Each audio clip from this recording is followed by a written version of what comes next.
인간이 산다고 할 때에 자신이 말할 수 없는 어떤 가치를 하나 갖고 살아갑니다. 그 가치 중에 가장 어뜸이 되는 덕목이 있다면 그것은 지혜라고 할 수 있겠지요. 기원전 약간 3, 4세기 전의 사람들도 특별히 철학자들의 가장 중요한 덕목이 뭐냐 이렇게 물었더니 지혜다 이렇게 이야기합니다. 특별히 철학자 중에 플라톤이라는 사람도 보면 지혜가 가장 큰 덕목이다 이런 얘기를 합니다. 어떤 분이 칼럼 써놓은 걸 읽어보니까 그런 얘기를 써놨어요.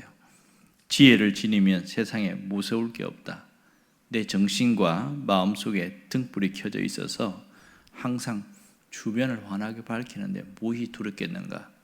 상당히 울림이 되는 그런 표현을 했습니다. 이 자문에 보면 지속적으로 반복해 나오는 것이 지혜라는 말인데요.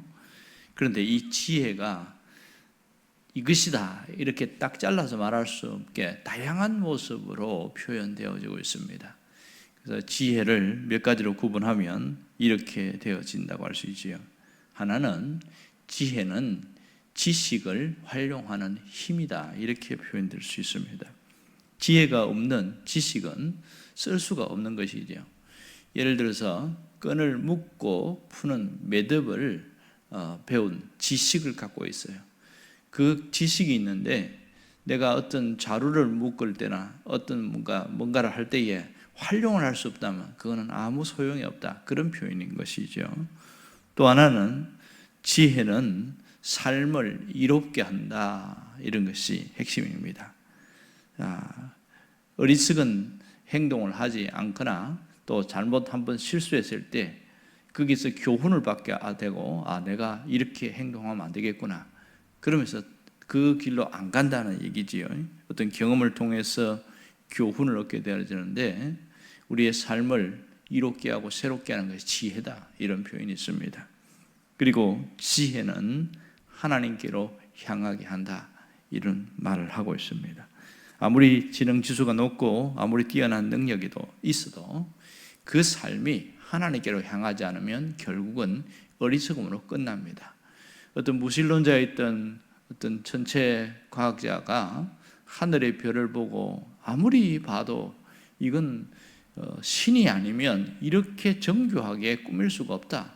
그러면서 하나님께로 돌아온 그런 사람들이 있습니다. 결국은 지혜와 지식은 하나님께로 향하게 만들더라는 거죠. 그러므로 이 지혜는 어디서 오느냐? 위로부터 온다는 것을 말하고 있습니다. 지혜는 결국은 하나님께로부터 온다는 것을 분명히 이야기하고 있지요. 오늘 10절에 보면 중요한 말을 하고 있습니다. 여호와를 경외하는 것이 지혜의 근본이요 이렇게 말합니다. 자, 여기에서 하나님이 찾으시는 지혜자가 누구인가를 알려주고 있습니다. 하나님이 찾는 지혜자는 하나님을 경외하는 자다 이렇게 얘기하고 있죠. 왜 그래요? 그것은 하나님을 경외하는 것이 지혜의 본질이기 때문에 그렇습니다. 아무리 많은 지식과 학식을 가졌다고 하더라도 하나님을 경외하지 않는 자는 정말 지혜로운 자다 그렇게 보지 않는다는 것이지요. 여러분, 반대로 하나님을 경외하지 않는 자를 오늘 본문에는 뭐라고 하냐면 거만한 자 이렇게 표현합니다. 거만한 자는 하나님의 말씀을 절대로 받아들이지 않지요. 거만한 자는 하나님을 업신여기고 무시합니다. 그러기에 이 반대로 경외하지 않는 자를 이렇게 말합니다. 그러나 하나님을 경외하는 지혜자에게는 놀라운 축복이 있습니다. 그 복 중에 하나가 오늘 바로 11절에 나오는 복이라고 할 수 있죠. 한번 봅시다. 나 지혜로 말미암아 내 날이 많아질 것이요 내 생명의 해가 내게 이스트하리라. 이 두 가지로 말하는데요. 하나는 장수하는 복입니다. 지혜로운 자에게 오래 살게 하는 이유는 세상을 밝게 하기 위해서라는 거죠. 그리고 또 하나는 좋은 것으로 채워주시려고 하는 겁니다. 내 생명의 해가 내게 더하리라. 장수뿐만 아니라 더하리라. 좋은 것으로 채워주신다 이런 얘기입니다. 그러면 우리는 얼마나 하나님을 경외하고 있는가 이걸 돌아볼 필요가 있는 거죠. 여러분, 하나님을 경외하는 것이 지식의 근본, 지혜의 근본이라는 것을 압니다. 하지만 우리가 하나님을 경외하는 것이 지식의 근본이라는 것을 아는 것과 또 하나님을 경외하면서 사는 것은 별개의 문제입니다. 어떤 분은 하나님을 경외하는 것이 도대체 뭔가 정확하게 딱 이거다 이렇게 몰라서 못하는 사람이 있더라고요. 그러니까 이 하나님을 경외하는 것을 집약하면 정확하게 이거다 표현할 수 있는 게 성경에서 세 가지를 말합니다. 하나는 하나님을 의식하고 사는 것, 이걸 하나님을 경외하는 것이라고 말합니다. 하나님을 의식한다는 것 자체가 하나님을 내가 하나님으로 인정합니다, 이런 뜻이거든요. 하나님을 의식하고 사는 것, 그러니까 하나님을 의식하는 것이 훈련이 되지 않으면 이게 참 되지 않습니다. 우리가 가끔 보면 CCTV 얘기를 하잖아요. 어떤 분은 하나님을 경외하는 것은 CCTV에다 비유를 하던데요, 우리나라에 CCTV가 약 800만 개, 1000만 개 뭐 이렇게 표현하는 분이 있는데, 우리가 차를 타고 갈 때 보면 CCTV가 있으면 그 속도를 줄이려고 합니다. 그리고 앞에서도 이렇게 가세요 표지도 해주고, 그렇게 왜 위반하게 되면 범칙금이 날라오니까 그렇게 해서 늘 CCTV 신경을 쓰고 그렇게 합니다. 뭔가 우리가 의식하고 산다는 것은 신경을 쓰고 산다는 것이거든요. 그러니까 어떤 CCTV인데서 그 속도를 줄이는 것은 질서를 위해서, 과속하면 위험하니까 그렇게 하는 것이 믿습니다. 이 하나님을 의식한다는 것이 부정적 개념이 아니에요.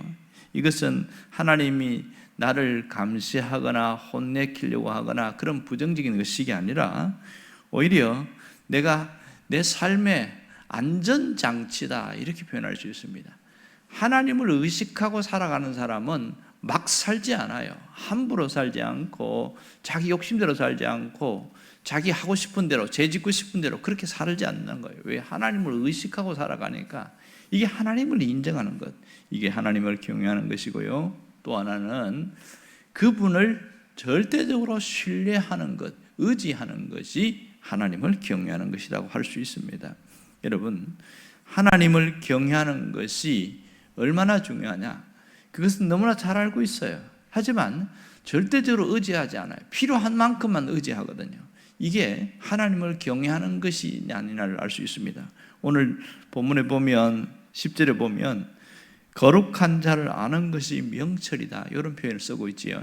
이 거룩한 자는 하나님이고, 여기서 명철은 무슨 말이냐면 슬기롭다, 이런 뜻인데, 그러니까 지혜와 명철은 같은 표현인데 다르게 말하고 있습니다. 내가 하나님을 경외한다고 하면서 그분을 절대적으로 신뢰하지 않는다는 것은 말이 안 되는 얘기라고 할 수 있는 거죠. 여러분, 하나님을 경외하지 않으면 누구를 더 의지하고 누구를 더 신뢰하고 살까요? 사람을 신뢰하고 물질을 신뢰합니다. 그리고 내가 가진 것을 신뢰하고 살게 돼 있어요. 이게 인간의 본성이거든요. 그런데 하나님을 경외하는 사람은 하나님을 절대적으로 신뢰한다, 그런 얘기합니다. 시편 119편은 115편 11절에도 이런 얘기를 하고 있어요. 여호와를 경외하는 자들아, 너희는 여호와를 의지하라. 그는 너희의 도움이시요 너희의 방패시니라, 이렇게 표현합니다. 하나님을 의지하는 자에게 도움이 되고 방패가 된다. 이게 하나님을 경외하는 자들에 나타나는 특징이죠. 또 하나는 이 하나님을 경외하는 자들은 결국은 어디로 나타나냐면 순종으로 나타나고 있습니다. 하나님을 경외한다는 것 자체가 그분의 명령, 그분의 뜻에 순종한다는 것이지요. 여러분, 하나님의 살아계심을 인정하고 하나님을 의식하는 것이, 이것이 첫 번째 단계고요. 그리고 거기서부터 하나님과의 교제가 시작되는데, 그 다음에 어느 순간에 하나님을 내가 어려울 때마다 신뢰하고 나아가는 것, 이게 그 다음 단계라고 할 수 있죠. 그럴 때 하나님의 도움을 받게 되고 거기서 지혜를 얻는 겁니다. 대부분 여기서 많이 끝나게 되는데요, 어느 순간에 하나님이 나에게 다가오실 때가 있어요. 말을 걸 때가 있단 말입니다. 그 말을 걸면서 뭔가 특별한 얘기를 할 때에 내가 할 것인가 안 할 것인가, 이것에 대한 선택에 대해서 결정을 해야 되는 일들이 생깁니다. 그래서 정말 하나님의 경외함의 끝판왕은 뭐냐? 순종으로 나타난다는 거예요. 이걸 보여준 게 누구예요? 아브라함이잖아요. 아브라함은 하나님이 이를 경외하는 게 무엇인지를 정확하게 이야기를 하고 있습니다. 그의 모습 속에 보면 결국은 좌충우돌하고 수많은 어려움이 있었지만 결국은 아브라함이 제일 잘한 것은 순종한 겁니다. 그래서 믿음의 조상이라고 하는 거예요. 그도 얼마나 많은 실수를 합니까? 아내를 부인이 아니라고 이렇게 거짓말도 하고, 그래갖고 엄청난 고생도 하고. 그런데 제일 잘한 거는 하나님께 순종한 거예요. 가장 순종의 가장 힘든 부분이 뭐예요? 그 어렵게 25년 만에 자식을 얻었는데 그 자식을 어느 날 하나님 와갖고 야, 너 자식을 바쳐라. 말도 안 되는 이 황당한 이야기를 하는 겁니다. 그럴 때 아브라함이 고민했겠죠. 심각하게 고민했지만 그러다가 결국은 자식을 바치러 모리아산까지 가잖아요. 이것이 하나님을 경외한다는 것을 보여주고 있습니다. 창세기 22장에 보면 15절인가요? 그때 하나님을 경외한다는 것을 보여주는데 뭐라고 그러냐면 손을 대지 말라고 하면서 이제야 이런 표현을 씁니다. 하나님이 이제야 내가 나를 사랑하는 것, 내가 나를 경외하는 줄 아노라 이렇게 얘기합니다. 그러니까 하나님을 경외하는 것은 순종으로 나타나야 됩니다. 여러분, 하나님은 우리에게 지혜를 주시기를 원합니다. 그래서 어떤 자에게 지혜를 주시냐? 하나님을 경외하는 자에게 지혜를 주는데 사실 경외 자체가 막연하잖아요. 하나님을 경외하는 것은 내가 하나님을 정말로 인정하고 의식하고 살아가는 이게 첫 단계고요. 이때부터 하나님과의 관계가 설정되고 교제되고 그 다음에는 그분을 신뢰하는 거죠. 전적으로 신뢰하고 의지하면서 살아가는 것. 여기까지는 참 잘 됩니다. 대부분 보면. 근데 어디서 항상 털어지냐면 하나님의 말씀에 순종하는 것은 잘 안 하려고 해요. 내가 합리적으로 맞고 할 수 있는 것은 순종하지만 이건 못해. 안 하려고 하는 것이 우리가 갖고 있는 습성입니다. 그러다 보니까 하나님이 주시는 그 지혜가 한계에 부딪히고 또 신앙생활도 그 깊이 들어가지 못합니다. 오래 신앙생활하면서 말씀과 가까이 하는 사람들을 보면 뭔가가 달라요. 아우라가 있다고 그래요. 세상 사람들은 저 사람은 아우라가 있어 이렇게 표현합니다. 얼굴에서 표현되어지고 그 말에서 표현되어지고 다르다는 거예요. 왜 그럴까요? 그분에게는 하나님을 경외하는 마음이 그냥 몸에 배어 있기 때문에 나타나는 현상이라고 할 수 있겠지요. 여러분, 하나님을 우리가 경외하기를 결단한다면 세 가지를 꼭 잊어버리지 않기를 원합니다. 늘 하나님을 의식하고 하나님을 인정하고 살아가기를 바라요. 그리고 하나님을 온전히 의지하고 신뢰하고 살아갈 수 있기를 바랍니다. 그리고 하나님을 경외하기로 결단했다면 주님이 말씀하시면 무조건 순종하겠다는 이 아브라함과 같은 그런 결단이 있기를 원합니다. 우리가 아브라함처럼 전적으로 살 수는 없지만 그분과 같이 살려는 목표를 가지고 살 수는 있거든요. 내가 아브라함처럼 살아가려고 한번 해보겠습니다. 그런 결단이 시작될 때 하나님이 뭘 주세요? 우리에게 지혜를 주세요. 단순히 지혜롭게만 하는 것이 아니라 하나님께서 장수의 복과 좋은 것을 더하시는 그런 축복을 주십니다. 오늘 마지막 12절 말씀에 우리가 아멘 할 수 있기를 바랍니다. 우리 12절 다 같이 읽어봅시다. 다 같이 내가 만일 지혜로우면 그 지혜가 네게 유익할 것이나 네가 만일 거만하면 너는 홀로 해를 당하리라. 하나님이 우리에게 뭘 원해요? 지혜를 통하여 성공하는 삶을 살기를 원하는 겁니다. 이게 하나님이 원하는 거예요. 하지만 지혜를 버리면 하나님 말씀을 듣지 않으면 나도 이 버림받는 내 자신 자체가 하나님으로부터 멀어졌기 때문에 그런 홀로 해를 당하리라 이런 얘기를 합니다. 하나님은 이렇게 이 말씀에 아멘해서 세상에서도 신앙적으로도 성공하는 자로 살아가기를 원하고 있습니다. 모든 인생에서 하나님을 경외함으로 좋은 날들이 계속되어지고 여러분이 갈수록 지혜로워지고 갈수록 여러분이 남다른 신앙인이 될 수 있기를 간절히 바랍니다. 기도하겠습니다.